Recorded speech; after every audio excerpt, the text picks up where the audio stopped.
One Kwentista Channel. Dahil ang bawat isa sa atin ay may kwento. This is Nico. And I'm Frankie. Uy, ano? Ano? Yun nga.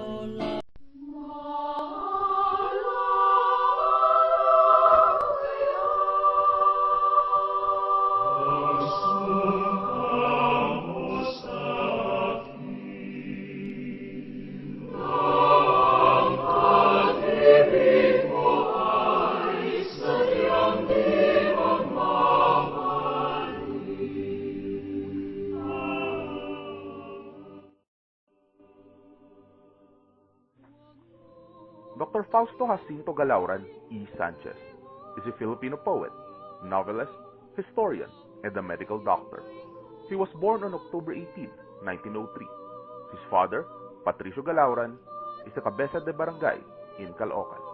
His mother is Bonifacia Asisio Sanchez, the closest of which is Emilio Jacinto, the cousin of Calixto, the father of Patricio. Calixto also served as a government official, and another son, Candido, also became a cabeza de barangay. He was originally a Jacinto, but had it changed to Galauran when Emilio Jacinto was hunted by the Spanish authorities. Although he came from a political lineage, he chose a different path. He started writing at the age of 15, and his poem, Ang Bandilang Pilipino, was published in the front cover of Ang Mitzi. He was only 18 when he became one of the three personalities that started Liwayway. Fausto is their first paid writer. His first novel, At Sa Wakas, was published by Liwayway. He worked as a film director of Luha and worked with Jose Nepomuceno in his other films. Dr. Cuba had received a distinction as kauna-unahang nobelang Tagalog na may ganitong uri. Lihim ng Kumpisalan is his masterpiece, written in Spanish and later translated in English, Tagalog, Japanese, and other dialects. He spent 3 years in Baguio to gather information about Igorots. In 1945, Igorota sa Baguio was bought by United Artists in Hollywood. He also wrote novels in Ilocano, Bicolano, and Cebuano. He was acclaimed Nobelista ng Republika for his novel, Madam X. He had received numerous awards in the international and local scene, with his more than 100 novels and poems. Dr. Fausto J. Galauran is also a historian, and he works in uncovering the historic past of Caloocan.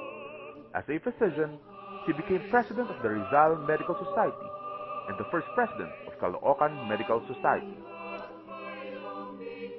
50 years may have passed, but the theme songs from his classical novels remain, like that of Dahil Sa'yo, Hindi Kita Malimot, Dalagang Pilipina, Ang Tangi Kong Pag-ibig, Bakya Mo Neneng, to name a few.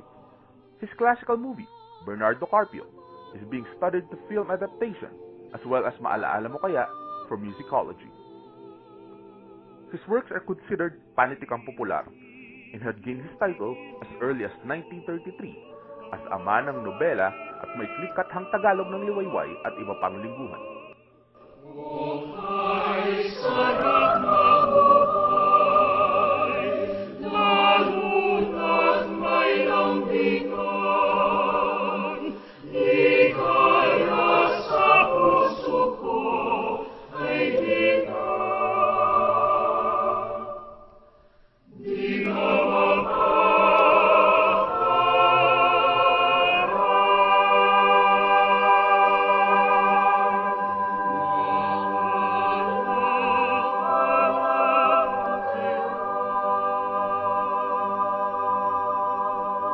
Welcome to Caloocan! Woo! Woo! So ito ang Caloocan South. Ang nagpangalan dito ng mga streets ay si Kakang Emilio. Ng mga school. Oo. Yung Caloocan High, napagkalaki-laking lugar. Siya na bumili niyan, iniwan lalay niya. Ayaw na niya kasing tumuloy pa.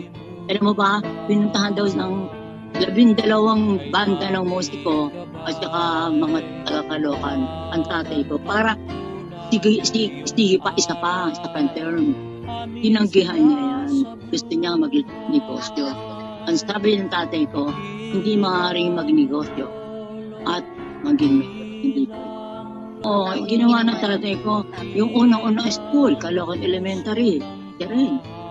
Kay Bonifacio siya, pag dumating si Bonifacio dito sa Caloocan, sa kanyang nakakain, sa kanila lahat. Tatay ko, yung iba namang mga babae, doon sa kay, sa asawa ni papuntang palengke. Wala. Yun kasi, kaya ako maraming alam sa tatay ko. Lagi kami nag-uusap, nagpapwentuhan. Pagkagaling ko sa school, iiwan ko lang yung bag ko na sa likod ng namin, butika, drugstore namin. Yun. Pinawento na kami. So, nandito tayo sa Gregorio de Jesus. Tapos sa banda doon si Arcadio de Jesus. Sa General Tirona, yan. Mga Katipunero ang pangalan ng mga streets dito. So, ganun din, nandito rin yung mga streets ng mga mayor. Si Cornelio Cordero, mamaya pupuntahan natin yung mga punto nila. Cornelio Cordero, Tomas Susano, Patricio Galauran, Leon Nadorata, hindi ko alam kung meron street si Lolo Oscar Baelio. Pero, yan, Prudencio Jacinto, Urbano Plata. So lahat yan, mga relatives natin yung mga street nila at pinangalanan ni Emilio Sanchez, ni Kakang Emilio. So pupunta tayo ngayon sa punto nila Kakang Emilio, ni Lolo Fausto, at saka nila Tita Lucy, Tita Nena pala, Tita Nena. Dakilang lola, dakilang sa buhay ko. Si Kakang Emilio, siya yung nagpangalan ng mga streets dito sa Caloocan. Mayor siya ng Caloocan.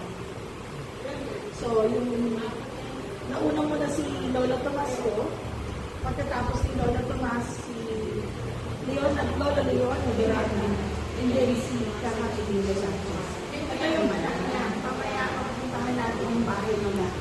Si Tita Neno. Tapos ito yung mga asa-asawa at mga dalawa. Tapos dito naman,